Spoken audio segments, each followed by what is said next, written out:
The unilateral coercive measures imposed on the Syrian people seriously affect human rights and impede any early recovery and reconstruction efforts in Syria. This was stated from Damascus by the UN Special Rapporteur Alena Douhan. Our correspondent Hisham Wanas gives us the details.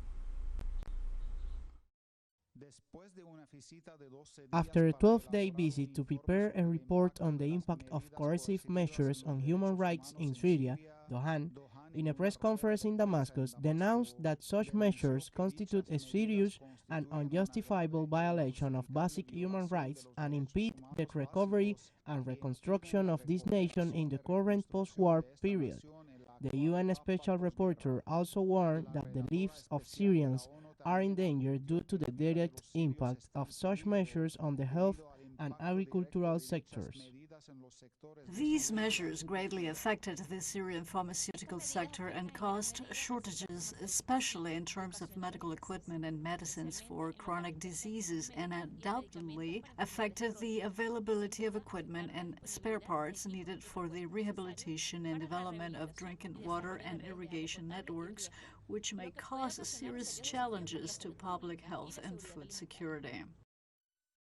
Douhan, in addition to urging the international community to commit to solidarity and provide aid to the Syrian people,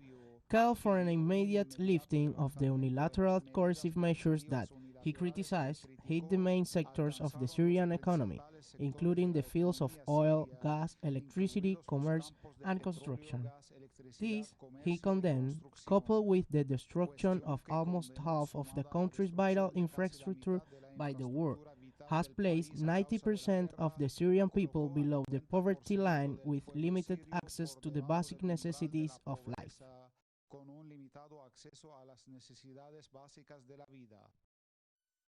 I have been shocked by the colossal and far-reaching impact of the unilateral coercive measures imposed on Syria, both on the human rights and humanitarian situation, as well as by the level of total economic and financial isolation of a country whose people are struggling to rebuild a dignified life after a war that spanned over a decade.